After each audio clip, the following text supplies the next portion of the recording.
भक्ति महारानी संकीर्तन करती हुई प्रकट हुई तो वहां पे सभी श्रोता बंधु तर्क वितर्क करने लगे कि ये कहां से आई, कब इन्होंने हमारे बीच में प्रवेश किया। पता ही नहीं चला कि भक्ति महारानी कैसे प्रकट हो गई। सनकादि ऋषियों ने कहा, भाई जहां भगवान की मंगलमय कथा होती है वहां पर भक्ति भगवती महारानी स्वतः प्रकट हो जाती है। भक्ति मैया ने सनकादि ऋषियों से प्रणाम करके पूछा कि हे भगवान, आपने अपने बैठने के लिए अलग अलग व्यवस्थाएं की है, परंतु अहम क्वतिष्ठामि, महाराज मैं कहां पर बैठूं, मेरा स्थान कौन सा है। सनकादि ऋषियों ने कहा कि हे देवी, यहाँ जितने भी वैष्णव भक्त श्रोता समुदाय में बैठे हुए हैं उन सब के हृदय भवन में जाकर आप विराजमान हो जाइए, क्योंकि त्रिभुवन में वही धन्य है जिसके हृदय कमल में भक्ति रानी विराजमान है। जिसके भवन में भक्ति महारानी विराजमान हो जाए फिर उसके पीछे भगवान स्वयं आकर विराजमान हो जाते हैं।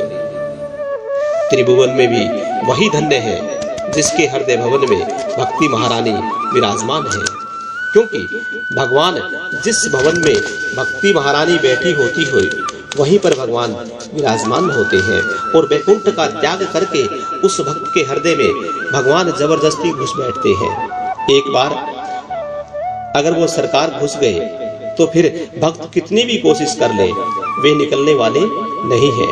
हे भाई, भवन सुंदर हो और भगवान की प्रिया भगवती में समन्वित हो तो भगवान भला कब्जा कैसे ना करे। इसी प्रकार जैसे एक खाली मकान पड़ा हो तो उस पे कब्जा हो जाता है। भगवान भवन में झांक कर देखते हैं कि जब देखते हैं कि काम क्रोध और मोह मद लोभ मत्सर ईर्ष्या द्वेष छल और कपट, अरे साहब इस भवन में तो बहुत बड़ी लंबी लाइन लगी है।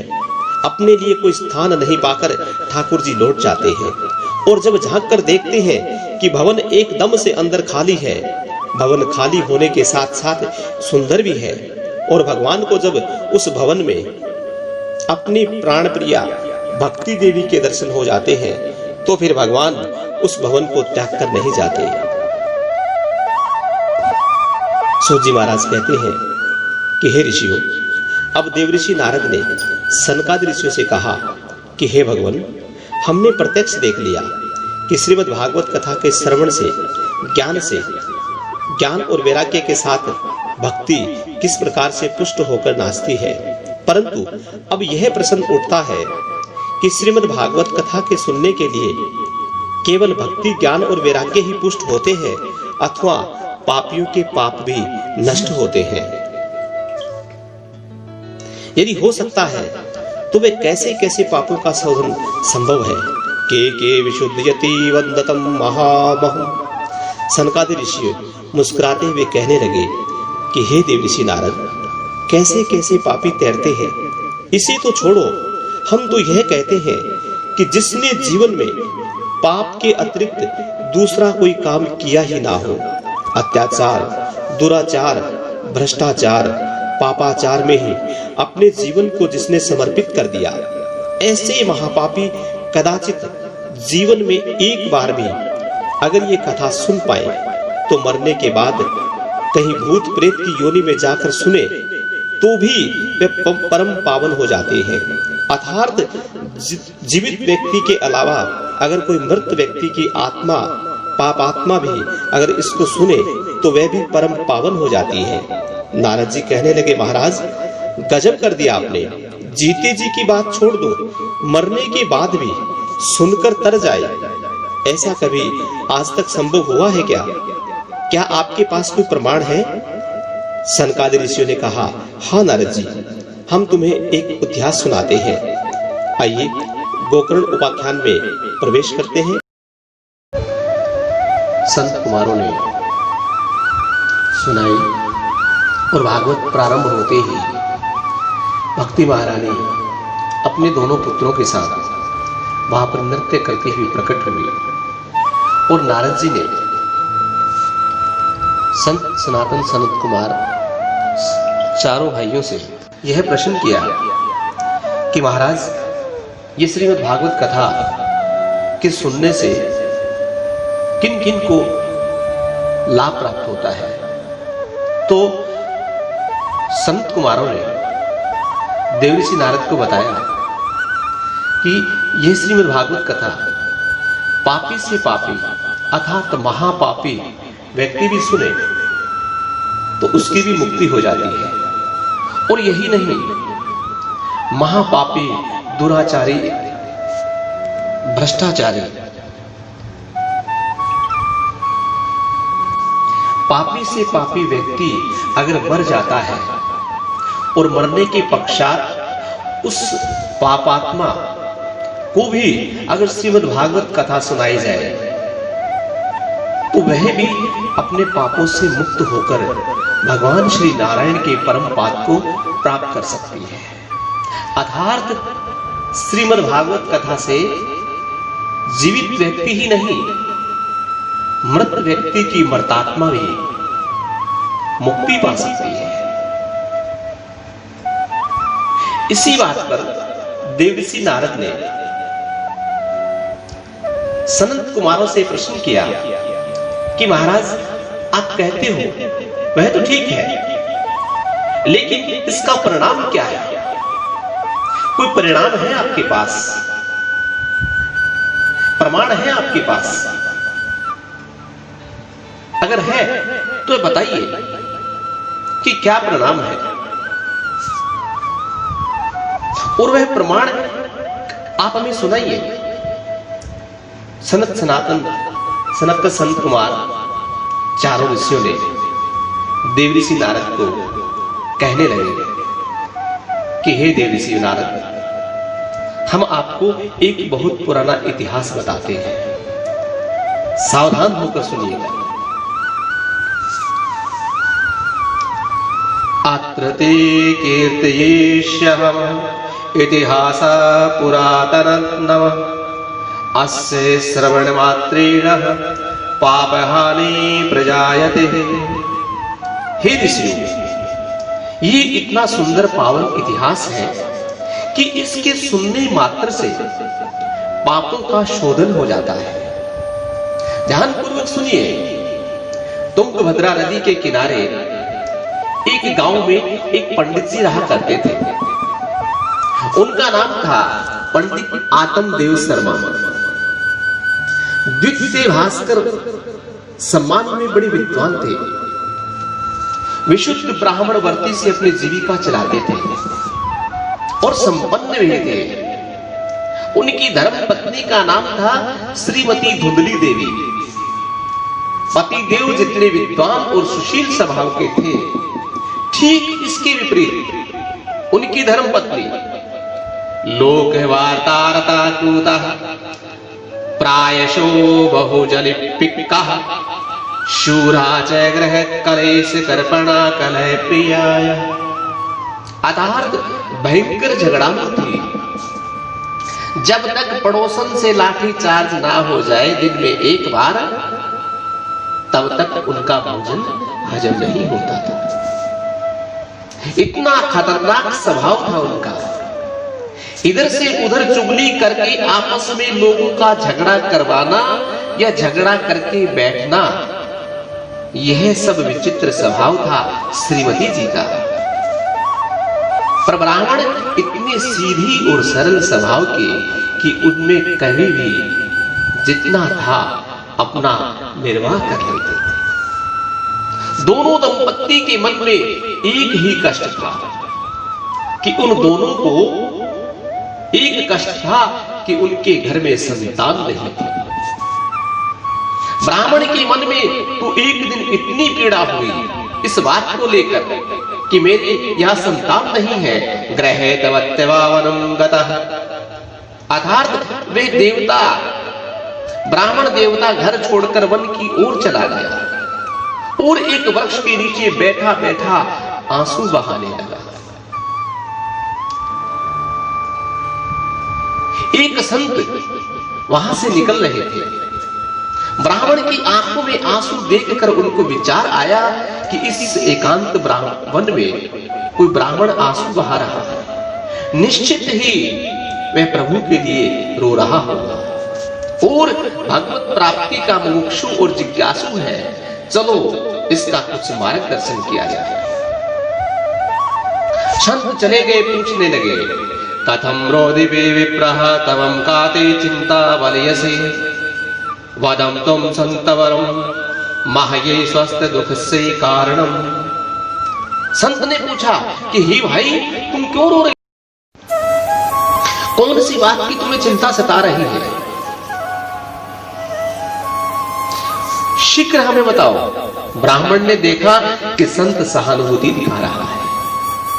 ब्राह्मण संत के सम्मुख और मुक्त कंठ से रो पड़े और चरणों में चिपक गया कि विमृहेर्षे दुखम पूर्व पापेन संचितः मदया पूर्वजायस्तु कवणोषामं भुज्यते। हे महाराज, अपने मन की बात आपको क्या बताऊं, न जाने पूर्व जन्म के कितने पाप मेरे उदय हो गए। पूर्वजों को जल देता हूं तो उनकी आंखों में आंसू आ जाते हैं, क्योंकि मेरे जाने के बाद उन्हें दल देने वाला कोई नहीं है। भगवान का दिया सब कुछ है, परंतु संतान के बिना वह घर काटने को दौड़ता है। महाराज, मैंने एक गाय भी पाल रखी है, वह भी बांझ है। उस गाय के आज तक कोई बछड़ा नहीं हुआ, बरसों से वह मेरे घर में बंधी है। मैंने अपने घर में एक वृक्ष भी लगाया, वह भी कितना बड़ा हो गया, पर आज तक उसको कोई फल नहीं आया। बताइए महाराज, मेरा दुर्भाग्य। संत ने मन ही मन सोचा कि हे राम, हम तो कुछ और सोचकर आए थे। हमने तो सोचा था कि ये प्रभु के लिए रो रहा होगा तो इसका मार्गदर्शन करूंगा, परंतु ये तो पुत्र के लिए रो रहा है। फिर भी अब इसका मार्गदर्शन कुछ ना कुछ तो करना ही चाहिए, क्योंकि संत का हृदय बड़ा निर्मल और कोमल होता है। महाराज ने समझाने का प्रयत्न किया कि हे ब्राह्मण, क्या बेटा क्या बेटियों के चक्कर में रोता है, ये महा अज्ञान है। कर्म की गति बड़ी गहन होती है, बड़ी बलवती होती है, इसीलिए विवेक से काम लो और संसार की इस बेटा और बेटी की वासना को अपने मन से निकाल दो। कौन किसका बेटा है ब्राह्मण, तुमने तो इतिहास पढ़ा होगा और सुना भी होगा। राजा सगर के 60,000 पुत्र हुए, पर कौन से बेटे ने सगर को सुख दिया। कपिल भगवान का अनादर करके सभी भस्म हो गए। पीढ़ियां लग गई ब्राह्मण देवता उनको तपस्या करते करते, तब जाकर के भागीरथ पूर्वजों को उद्धार करके भागीरथी को ले आए। धर्मात्मा अंग का नाम तो तुमने सुना होगा। ब्राह्मण देवता संतानहीन थे, बड़े बड़े यज्ञ किए, तब जाकर उनको एक बेटा प्राप्त हुआ। सो भी नास्तिक निकला जिसका नाम वेद था। ऐसा नास्तिक निकला कि घर छोड़कर माँ बाप को भागना पड़ा। तो हे ब्राह्मण देवता, बेटे के हो जाने से तुम सुखी हो जाओगे, इसका क्या निश्चय है। आत्मदेव ब्राह्मण ने कहा, सुनो महाराज जी, ये प्रवचन देना मुझे भी बहुत आता है, मैं भी पढ़ा लिखा ब्राह्मण हूं। अरे आप बाबा वैरागी बेटे के सुख को क्या जानते। छोटे छोटे बच्चे जब पापा पापा कहकर तुतला तुतला कर मीठी बोली से बातें करते हैं तो इतना आनंद आता है कि कानों में रसगुल्ला सा घुल जाता है। उस तोतली वाणी को सुनने के लिए मेरे कान कब से तरस रहे हैं महाराज। मुझसे कोई बात करने वाला बालक मेरे घर में नहीं है। गृहस्थ सरसो लोके पुत्र पौत्र समान्विता।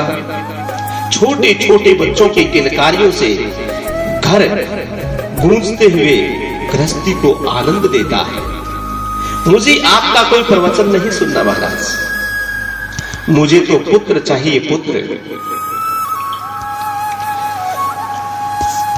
संत समझ गए कि इसे बेटे का भूत सवार है, इस समय यह और कुछ नहीं सुनेगा। संत महाराज कहने लगे कि हे ब्राह्मण, मैंने तेरी ललाट की रेखाओं को पढ़ लिया है। तेरे माथे पर स्पष्ट लिखा हुआ है, सप्त जन्मधि तव पुत्रो नेवचः नेवचः। अर्थात तू आज की बात छोड़ ब्राह्मण देवता, 7 जन्म तक तुझे संतान का सुख प्राप्त नहीं हो सकता। इतना सुनते ही ब्राह्मण का दुख 7 गुना और बढ़ गया। जोर जोर से सिर पटक पटक कर रोने लगे और उन संत महात्माओं के चरणों में अपना सिर पटकना प्रारंभ कर दिया। संत महात्मा घबरा गए, अरे ब्राह्मण देवता तुम क्या कर रहे हो, मर जाओगे। ब्राह्मण ने कहा, मरने के लिए तो मैं यहाँ बैठा था महाराज। मैं अपने दुख से वैसे ही मर रहा था और आपने मेरे दुख को तो 7 गुना और बढ़ा दिया। मैं तो इस जन्म के लिए रो रहा था और आपने 7 जन्मों का हिसाब बता दिया। अब या तो मुझे बेटा दो महाराज, नहीं तो इतनी जोर से अगली बार सिर पटकूंगा कि मेरे प्राण निकल जाएंगे और ब्रह्म हत्या का दोष आपको लगेगा। मुझ ब्राह्मण का भी कष्ट है, उसका आप निवारण करेंगे, अन्यथा आप मेरी मृत्यु के कारण बनेंगे। संत जी की धड़कन तेज हो गई। हे भगवान, यह व्रत की ब्रह्म हत्या मैंने मोल ले ली। अब ये कहना है कि इसकी मृत्यु का कलंक भी मुझ पर लगेगा। अरे भाई, मैंने कौन सा तेरा अपराध किया? सोच विचार कर संत जी ने कहा, सुनो, ऐसा मत करो भैया। जब विधाता ने तुम्हारे ललाट पर संतान का योग लिखा ही नहीं है तो मैं तुम्हें कैसे दूंगा? ब्राह्मण कहने लगे, कहीं से भी दो महाराज। मुझे इतना विश्वास है कि संतों के वचन को विधाता भी नहीं टाल सकते, उनको भी विचार करना पड़ता है। संत चाहे तो विधाता के विधान को पलट देते हैं। संत समझ गए कि ये ब्राह्मण देवता छोड़ने वाला नहीं है। तुरंत भगवान का नाम लेकर संत महात्मा ने ब्राह्मण को एक फल प्रदान किया। इदं भक्षम पत्न्यः तवं ततः पुत्रो भविष्यति। ये फल ले जा करके अपनी धर्म पत्नी को दे देना महाराज और उसे खिला देना। मुझे विश्वास है कि प्रभु ने चाहा तो निश्चित ही तुम्हारे यहाँ बेटा होगा। बस इतना सुनते ही ब्राह्मण खुशी के मारे उछलने लगा। बस बस महाराज, अब मेरा काम बन गया, अब तो जल्दी बतलाए, इनका कोई नियम का पालन करना पड़ेगा।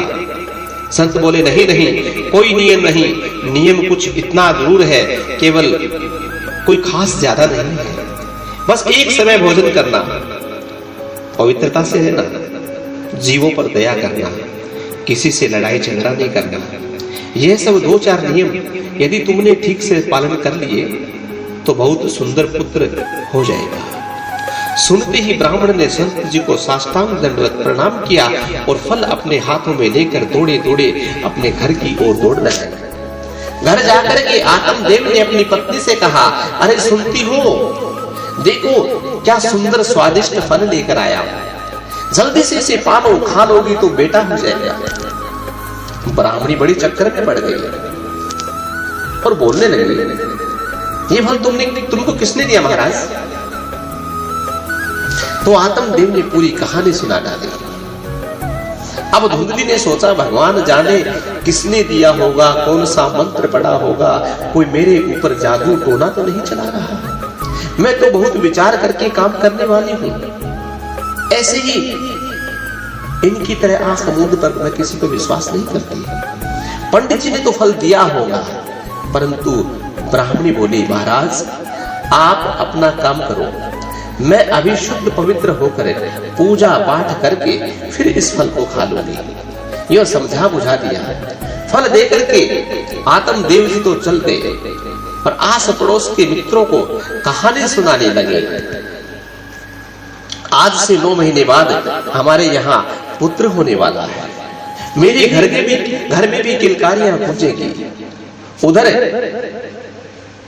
देवी धुंधली जी फल क्यों लिए हुए बैठे हैं कि हे भगवान, इसे खाऊं कि ना खाऊं। इतने में पड़ोसन आ गई और कहने लगी, बहन धुंधली, ये बैठी बैठी तुम क्या सोच रही हो? धुंधली ने भी पूरी कहानी तुरंत सुनाते हुए कहा, बहन बड़े झंझट में पड़ गई। आज मेरी समझ में नहीं आ रहा कि इस फल को खाना चाहिए या नहीं खाना चाहिए।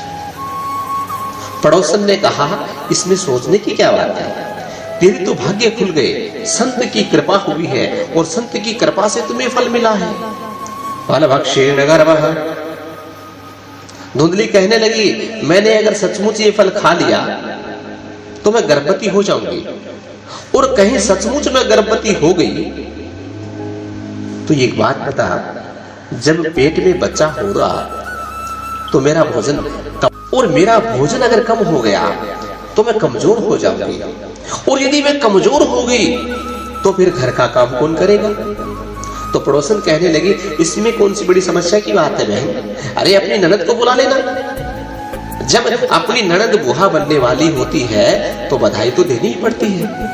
इससे तो अच्छा है कि 2-4 महीने उनको बुला करके घर का खूब काम करवाओ, और काम कराने के बदले जितना बन सके उतनी बधाई देकर उनको विदा कर देना।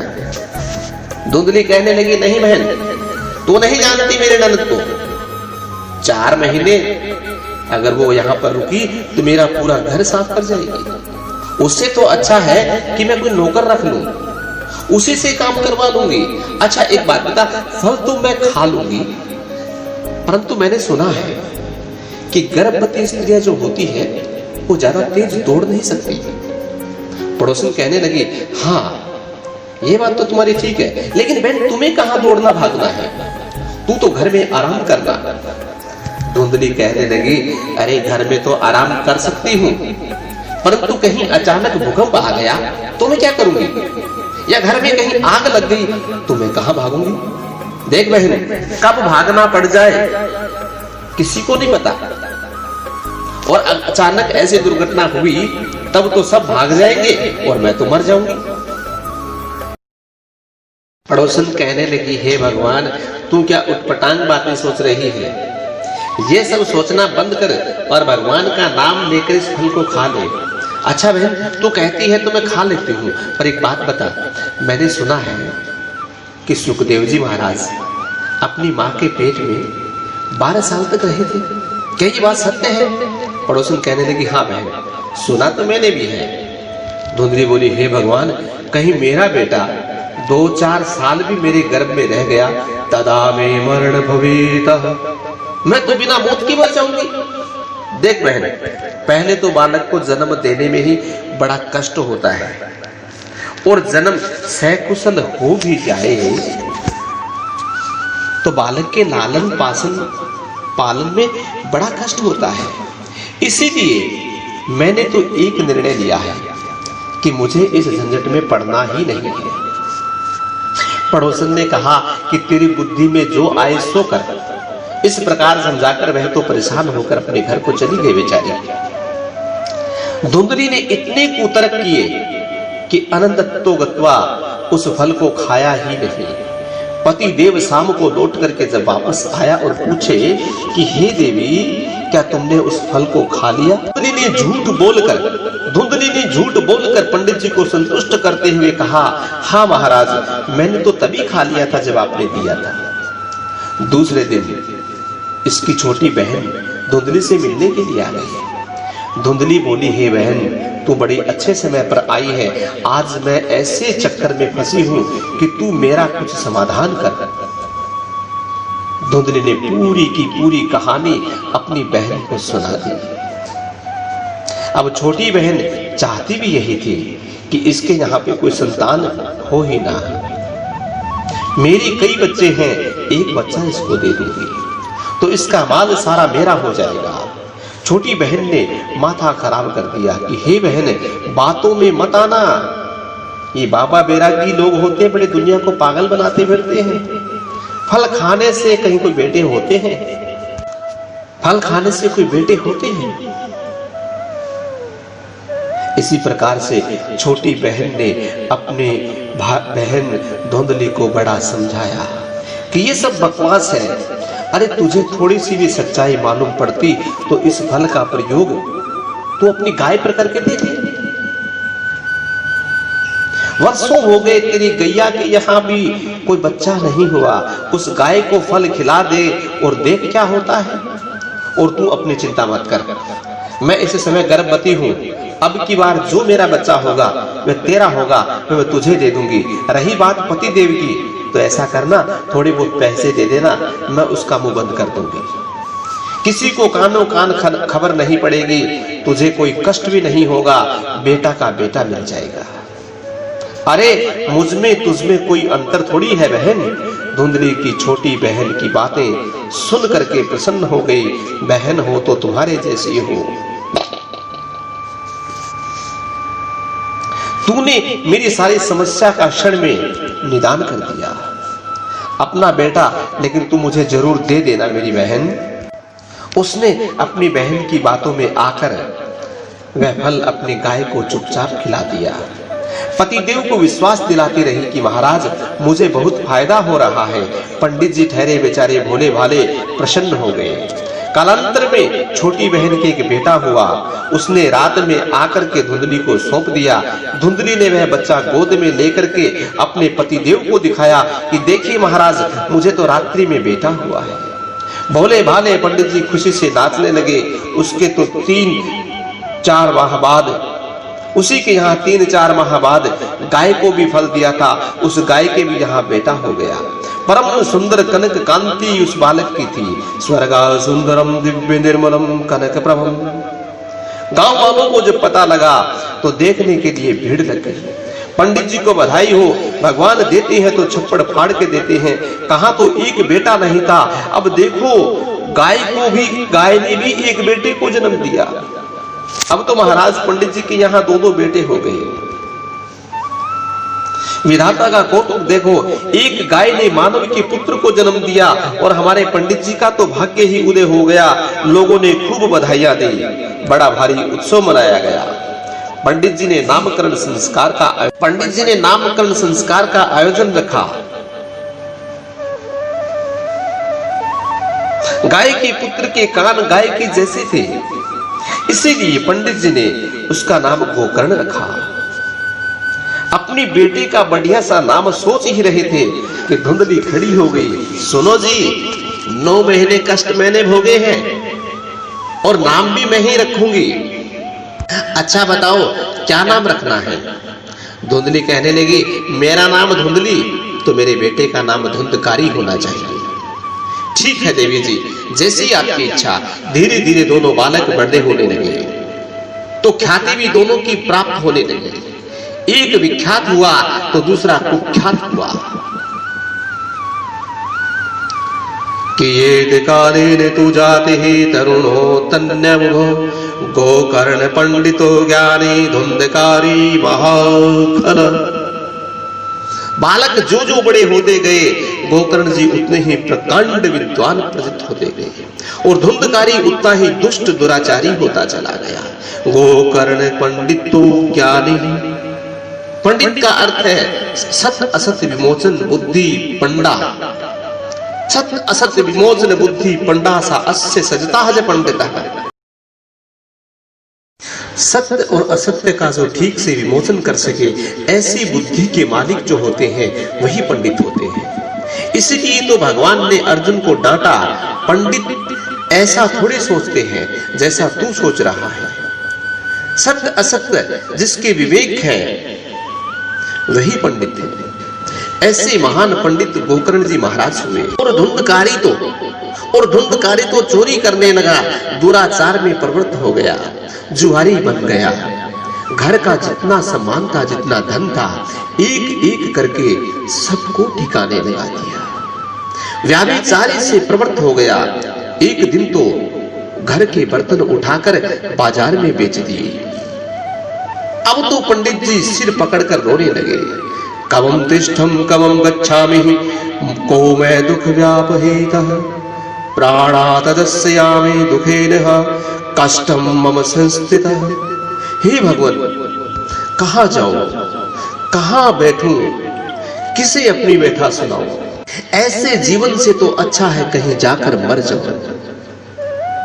पुत्र के इन दुर्गुणों से दुखित हुए ब्राह्मण आज फिर मरने की सोचने लगे। पहले मरने गए थे कि मुझे बेटा नहीं है और आज मरने जा रहे हैं कि मुझे बेटा है। यही विडंबना है। जब अत्यंत दुखित होकर निकल पड़े तब गोकर्ण जी की दृष्टि अपने पिताजी पर पड़ी।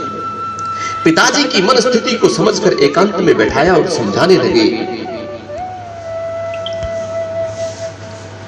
कि हे पिताजी, एक बात बताइए, आपको संसार में सुखी कौन दिखाई देता है?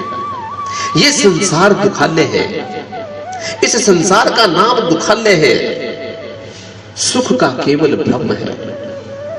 पिताजी, अब हमारी और आपकी बात तो छोड़िए, तीनों लोगों के अधिपति इंद्र से भी पूछे तो वह भी परेशान है, चक्रवर्ती की गद्दी पर बैठा है वह भी परेशान है।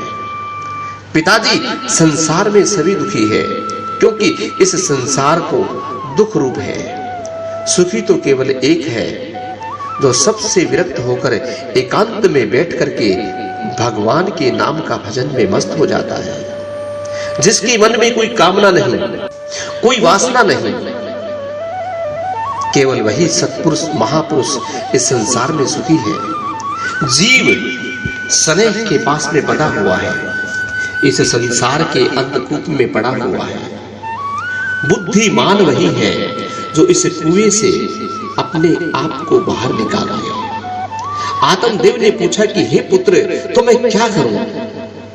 मैं भी इस संसार से हटना चाहता हूं, पर मन नहीं लगता। गोकर्ण जी कहते हैं, उसका हम उपाय बता देते हैं पिताजी। गोकर्ण जी कहते हैं कि हे पिताजी, ध्यान से सुनिए। जीव को संसार में बंधने से बांधने की दो रस्सियां हैं। उन रस्सियों के नाम है अहंता और ममता। इन दो रस्सियों में जीव बंधा हुआ है। यह पंचभौतिक शरीर जो पंचायती धर्मशाला है, इस धर्मशाला में कमरा बुक कर लिया तो आराम से रहो, पर तुम उस पर आधिपत्य स्थापित करने का प्रयास करोगे तो अच्छी बात नहीं, क्योंकि पंचों की धर्मशाला पर कोई कब्जा नहीं कर सकता। वह धक्का मारकर निकाल देंगे। क्षिति जल पावक गगन शरीरा, क्षिति जल पावक गगन समीरा, पंच रचित यह अधम शरीरा, पंच रचित यह अधम शरीरा। इस पंच तत्वों से यह पंचायती धर्मशाला अपने अपने अंशदान से बनाई गई है। हम लोग प्रेम से रह रहे हैं, पर हम लोग तो कब्जा करके अगर बैठ गए तो कोई एक बार रहने के लिए खाली करना ही देगा। इसलिए हे पिताजी, देह पर बारंबार विचार करने से देह शक्ति छूट जाती है।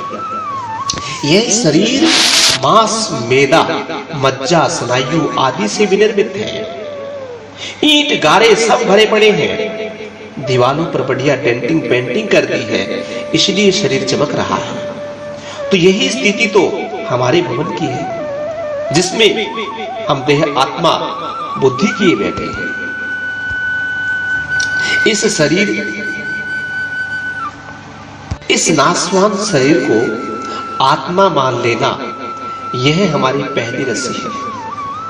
और दूसरी रस्सी, जाया सुतादिशम सदा ममता विमुच्चः।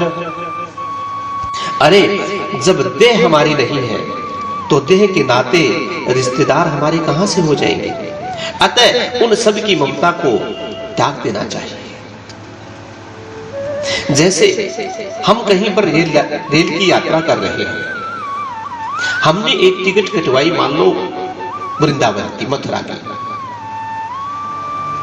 कहीं से भी चले, हमारे साथ अनेक यात्री बैठ गए।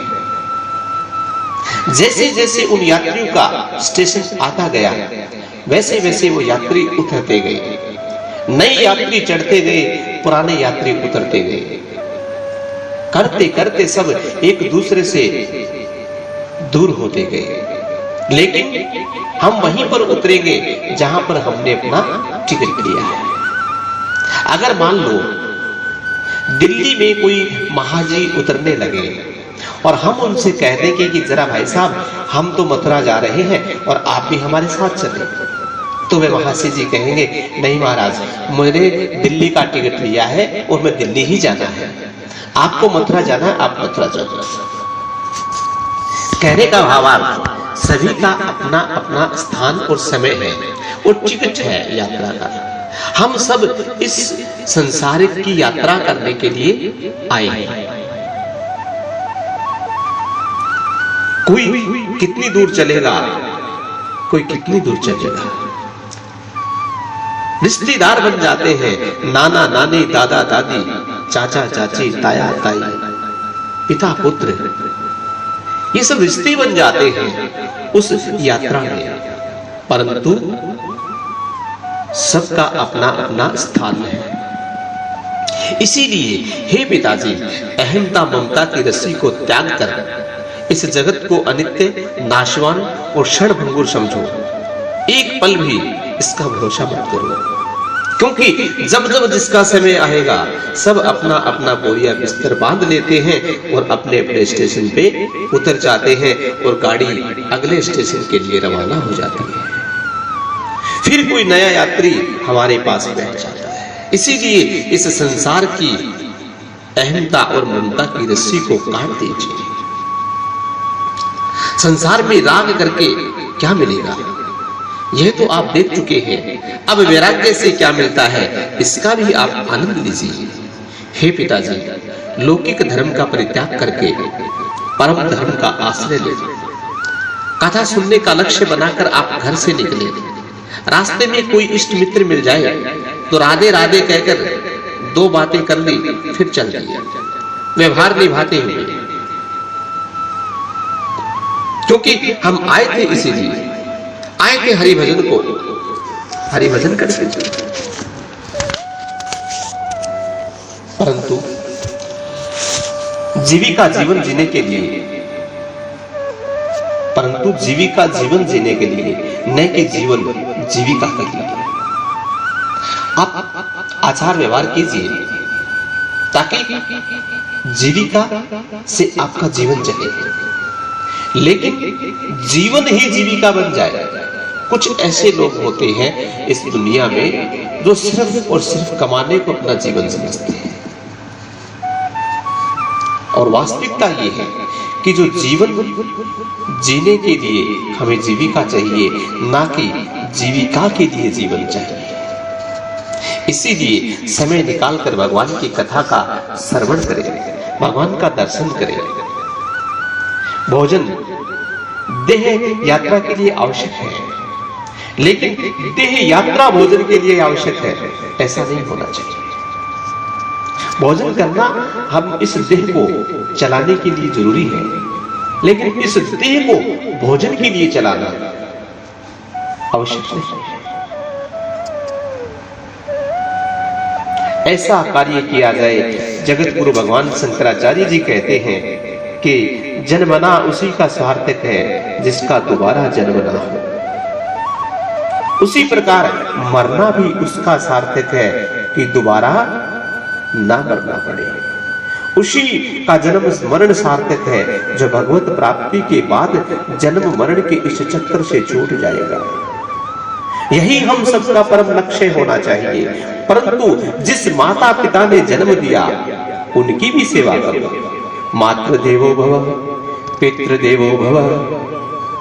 माता और पिता दोनों ही देवता हैं, उनकी भी सेवा करना अति आवश्यक है। यह लोक धर्म है, परंतु संसार के व्यवहार में हम इतने भी ना डूब जाए कि संसार के लक्ष्य को ही भूल जाए। गोग्रथ जी महाराज कहते हैं, इसलिए हे पिताजी, मानव जीवन का परम लक्ष्य है प्रभु का प्रेम और भगवत की प्राप्ति। गोग्रथ जी कहते हैं, हे पिताजी, साधु पुरुषों की सत्संग। गोकर्ण जी कहते हैं, पिताजी, साधु पुरुषों की सत्संगी करो। उनका संगति करो और संसारियों के संग करोगे तो संसार की कामनाएं होगी। संसारियों की संगति से संसार चित्त बढ़ेगा और भगवत प्रेम के रंगे हुए भगवत रसिकों से मिलेंगे तो उनकी संगति करोगे तो भगवान से प्रेम होगा, आपके भीतर भी जागृत होने लगेगा। नेताओं के साथ रहना आरंभ करोगे तो नेतागिरी आप में धीरे धीरे आ ही जाएगी। पहलवानों के साथ रहना उठना बैठना प्रारंभ करोगे तो पहलवानी आ जाएगी। जुआरियों के साथ उठना बैठना आरंभ करोगे तो जुआ खेलना आ जाएगा। ठीक उसी प्रकार भगवत रसिक का सत्संग करोगे तो भगवत प्रेम आपके जीवन में आता ही जाएगा। जैसी संगत वैसी रंगत। तो संतों का संग करने से क्या होगा? गोकर्ण जी महाराज कहते हैं, महाराज भगवान की मधुर मधुर रसमयी कथा सुनो, उनकी ज्यादा से ज्यादा चर्चा करो, सुनते रहो। चित्त उधर उधर खींचता है तो गोविंद के चरित्र की तरफ खींचने लगो। कृष्ण शब्द का अर्थ होता है कृषति इति कृष्णः, जो मन को अपनी ओर आकर्षित करे उसी का नाम है कृष्ण। इसलिए भगवान की मधुर मधुर कथा सुनो, भगवत चर्चा ज्यादा से ज्यादा करो। ऐसा करने से आपका चित्त अपने आप ही भगवत रसिक बन जाएगा। गोकर्ण जी का एक एक शब्द आत्मदेव की बुद्धि में ठीक से बैठ गया और 7 वर्ष की अवस्था में आत्मदेव को पुत्र की एक एक बात अच्छी तरीके से बुद्धि में बैठ गई और तुरंत घर को त्याग कर आत्मदेव वन की ओर चले गए। संतों के बीच रहकर श्रीमद् भगवत के 10वें स्कंद का पाठ करते हुए भगवत चरणामृत के रति करता हुआ ब्राह्मण देवता अनंत में ब्रह्म गति को प्राप्त हुआ। अब पिताजी के वन में जाने के बाद धुंधकारी ने माता को पकड़कर कहने लगा, पिताजी की सारा माल तुम्हारे पास है, अब जल्दी से बता दो वे माल कहां पड़ा है, कितनी तिजोरी तुमने छुपा कर रखी है। मैया कहने लगी, हे बेटा तूने घर में कुछ छोड़ा ही नहीं है, कुछ होगा तो दूंगी, तुमने सब कुछ बर्बाद कर दिया। अब फूटी कूड़ी मेरे घर में नहीं है, मैं तुझे क्या ला कर दूं। डांटने लगी अपने पुत्र को तो बेटा भी डांटने लगा, झूठ बोलती है, नहीं बताएगी तो जलती हुई लकड़ी से तुझे पीटूंगा। कवैवती तिष्ठं ब्रह्मयन्ते लत्यारचहिताः। अब तो धुंधली रोने लगी, हाय हाय ये क्या हो गया, अब तो निश्चय ही ये दुष्ट मुझे मारेगा, कहां जाऊं क्या करूं, कुछ समझ नहीं आया। तो रात में घर छोड़ करके धुंधली भाग गई। कूपे पात है पुत्रो रात्रो तेन सा निधन गतः। अंध कुआं में गिरकर रात्रि के समय अपने जीवन की यह लीला समाप्त करके प्राणांत कर दिया। पिताजी संतों के साथ चले गए, माताजी कुआं में गिर गई। गोकर्ण जी को लगा कि शायद अब हमारी बारी है, अतः तीर्थ यात्रा करने के बहाने भैया को समझा बुझाकर गोकर्ण जी भी घर से निकल गए। अब धुंधकारी घर में बिल्कुल अकेला रह गया और 5 गणिकाओं को बाजार से बुला करके घर में बैठा दिया और निरंतर चोरी डकैती डालकर धन संपत्ति को कमाता हुआ उन देवियों को लाकर सौंपने लगा। विचार कीजिए, ये आत्मदेव की कथा नहीं, हम सबकी कथा है। तुंगभद्रा नदी के तट पर रहने वाला वह ब्राह्मण आत्मदेव, उसी प्रकार ये हमारा शरीर भी तुंगभद्रा नदी है। तुंग अर्थात श्रेष्ठ, भद्र अर्थात कल्याण, जिसके द्वारा उत्तम कल्याण का मार्ग प्रसिद्ध हो वही तुंगभद्रा है और वह हमारा मानव शरीर है। इसी में रहने वाला प्रत्येक जीवात्मा ब्राह्मण आत्मदेव है। आत्मदेव रूपी जीवात्मा को बचाना बेचारा बड़ा भोला वाला है। कहने का भावार्थ, इस आत्मदेव की जो आत्मा हमारे अंदर विराजमान है इस शरीर में, वह भोली है, परंतु ये संशयमयी संदिका बुद्धि रूपी जो अपनी पत्नी धुंधली बड़ी खतरनाक है। हमारी बुद्धि जो है वही धुंधली है, वह बड़ी खतरनाक है। एक दिन आत्मदेव जंगल में चला गया तो उसे भगवान की कृपा से संत के दर्शन हो गए। संत को जब अपनी समस्या बताई तो संत ने बहुत समझाया, परंतु आत्मदेव ने मानी नहीं। वरन आत्मदेव बोले, हमें कुछ नहीं सुनना, हम तो एक बेटा चाहिए, संत ने कहा, अच्छा ठीक है, यदि बेटा ही चाहिए तो फल लेकर अपनी पत्नी को खिला दीजिए, बेटा हो जाएगा। तो क्या पंडित जी ने फल खिलाया? पंडित जी ने तो स्वीकार किया कि मैं खिला दूंगा, और ला करके देवी जी को थमा दिया कि खा लेना। यदि अपने सामने उसे खिला दिया होता तो आज गोकर्ण ही आत्मदेव का पुत्र होता और धुंधकारी की तो समस्या ही पैदा नहीं होती। परंतु गलती कहां हुई कि खा लेना और धुंधकारी ने खाया नहीं। उसी प्रकार हम संतों के पास भी बैठते हैं, संतों का उपदेश भी सुनते हैं, सुन सुनकर हमें ज्ञान रूपी फल भी प्राप्त होता है। संतों के वचनों को ज्ञान प्राप्त होता है, वही दिव्य फल है। पर संत कहते हैं, जो प्रवचन आप सुन रहे हो उसे घर जाकर जरा मनन पूर्वक अपनी बुद्धि को खिला देना, इसे अपनी बुद्धि में उतार लेना, जीवात्मा का कल्याण हो जाएगा। परंतु हम लोग कथा तो बड़े ध्यान से सुनते हैं, सिर हिला हिलाकर स्वीकार भी करते हैं कि महाराज जी ने बहुत बढ़िया कथन कही, बहुत सही कहा, परंतु बुद्धि रूपी धुंधली हर उस बात को सत्संग में बहुत अच्छी लग रही थी और पुत्रक से उसको काट देती है। जैसे धुंधली ने पुत्रक करके फल नहीं खाया, वैसे ही सत्संग में संतों के द्वारा प्राप्त हुआ वह दिव्य ज्ञान, दिव्य फल अपनी पुत्रक की कैंची से वह बुद्धि रूपी धुंधली उसे काट डालती है और उस फल को हम नहीं खा पाते। परिणाम क्या हुआ? धुंधकारी के घर में आया, धुंधकारी घर में आया, सत्संग को जब तक हम व्यवहार में नहीं उतारेंगे, आत्मसात नहीं करेंगे, तब तक अज्ञान रूपी धुंधकारी हमें सताता रहेगा। परंतु एक बात ध्यान देने की है, भले ही धुंधली ने फल नहीं खाया, पर उसी फल के द्वारा गोकर्ण जी पैदा हुए। इसीलिए आत्मदेव को रास्ता भी गोकर्ण जी ने बताया।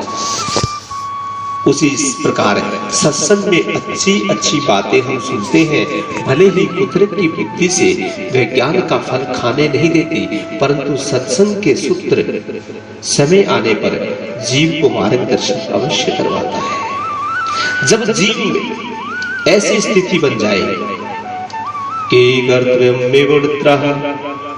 जब आ जाए कि मैं क्या करूं, अचानक ये क्या हो गया। हर प्राणी को जीवन में ऐसा क्षण कभी ना कभी अवश्य आता है जब वह निर्णय लेने की स्थिति में नहीं होता, उस समय सत्संग किया गया, वही सत्संग का कोई न कोई सूत्र उस जीवात्मा को मार्ग दिखाने के लिए प्रकट हो जाता है। हाथ में अगर टॉर्च होगी पर बिजली का प्रकाश है तो उस टॉर्च की आवश्यकता नहीं।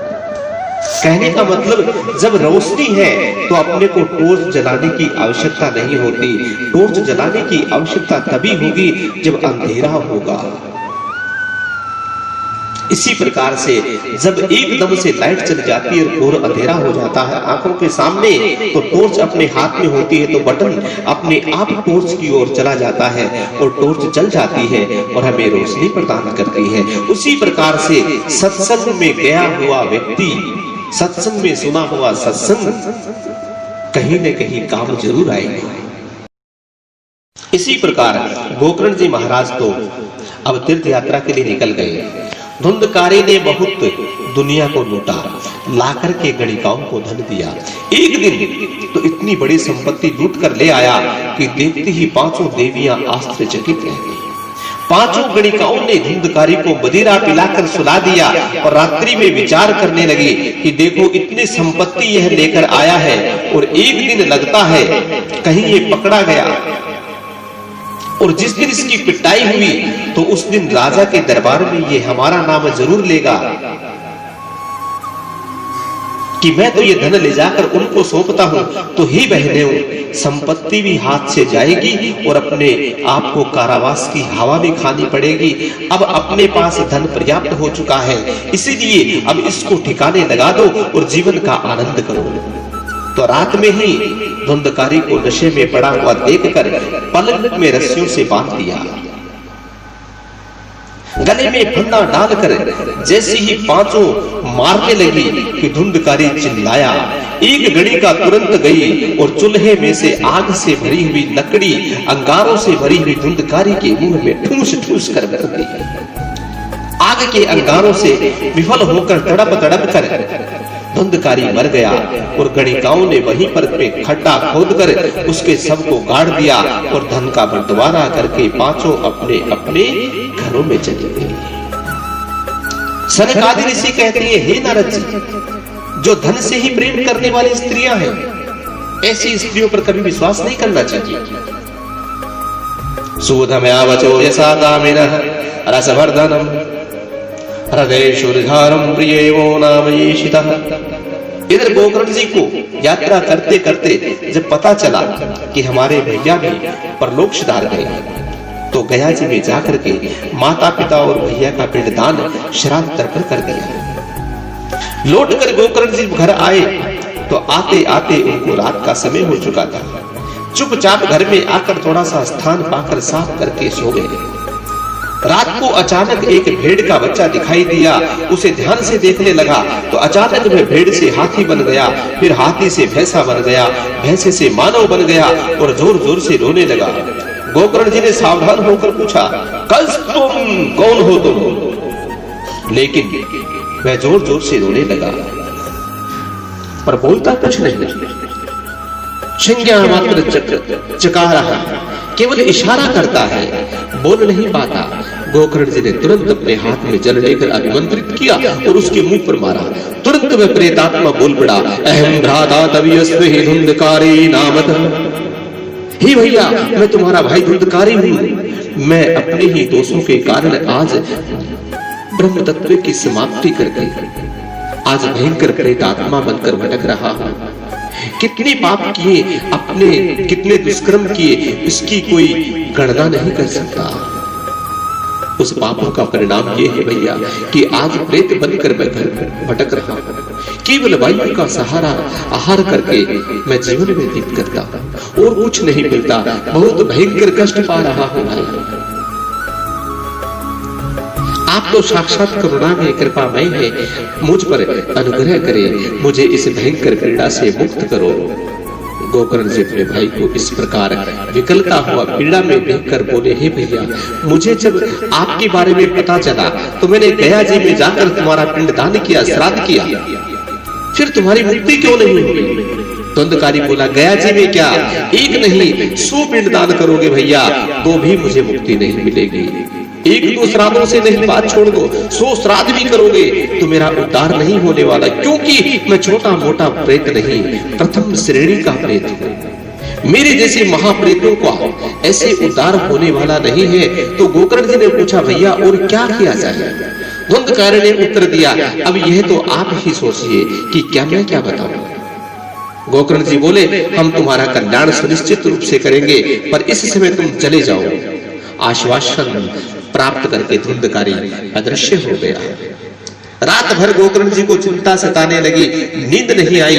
प्रातः काल होते ही ब्राह्मणों को बुलाकर परामर्श लिया, जब कोई कुछ निर्णय नहीं कर सका। ऐसी स्थिति में गोकर्ण जी ने अंत में महाराज सूर्य भगवान का स्मरण किया। तोभ्यम नमो जगत साक्षितुम ब्रह्मवे मुक्ति हेतुकम। हे जगत के साक्षी साक्षात नारायण, हे प्रभु, कृपा करके आप ही बताएं मेरे भाई का उद्धार कैसे होगा। प्रार्थना सुनते ही सूर्य भगवान ने दिव्य वाणी से आश्वासन दिया, श्रीमद्भगवतो न मुक्ति सप्ताह वाचनम करो। हे प्रिय गोकर्ण, जाओ अपने भाई को श्रीमद् भागवत संहिता का साप्ताहिक विधि से श्रवण कराओ, निश्चित रूप से उसे मुक्ति मिल जाएगी। सुनते ही गोकर्ण जी महाराज गदगद हो गए और श्री गोकर्ण जी महाराज ने आषाढ़ मास के दिव्य भव्य श्रीमद् भागवत कथा का आयोजन किया। लोगों को जब पता चला, वैष्णव ब्राह्मणा मुख्य स्रोतः परिकरस्य, उसी समय धुंधकारी भी वहां पर दिव्य भव्य स्वागत किया और लोगों को पता चला तो दौड़े चले आए। उसी समय धुंधकारी भी एक 7 गांठ के बांस में आकर बैठ गया। उस जन्म समुदाय के बीच में गोकर्ण जी ने व्यासपीठ पर विराजमान होकर कथा प्रारंभ कर दी। जैसे ही प्रथम दिन की कथा संपन्न हुई, उस बांस की गांठ चटक गई। ऐसे ही धुंधकारी उसी बांस के भीतर प्रविष्ट होकर वायु रूप में कथा अमृत का पान कर रहा है। एक एक करके 7 दिनों में 7 ग्रंथियां चटक गई और 7वें दिन बांस की गांठ जैसे ही चटकी, 7 दिन का भागवत सप्ताह संपन्न होते ही दिव्य पुरुष उस 7 कांठ के बांस में से प्रकट हुआ और गोकर्ण जी को प्रणाम करके कहने लगा। गोकर्ण जी ने पूछा, महाराज तुम कौन हो? मंद मंद मुस्कुराता हुआ दिव्य पुरुष बोला, भैया आपने मुझे नहीं पहचाना, मैं आपका भाई धुंधकारी हूं। उस दिव्यता को गोकर्ण जी देखते रह गए। हाथ जोड़कर गोकर्ण जी के सम्मुख धुंधकारी ने भगवान की बड़ी सुंदर महिमा गाई। धाना भगवती वारता प्रेत पीड़ा विनाशिनी सप्ताहो अपि तथा धन्य है कृष्ण लोक फल प्रद। धन्य है भागवत की कथा, जिसने मुझ जैसे प्रेत पतित प्रेतात्मा को पुनर्पुनित बना दिया। अरे सब प्रकार के पापों को भस्म करने वाली इस कथा में भला कौन आह्वान नहीं करना चाहेगा इस शरीर का जो नासवान है।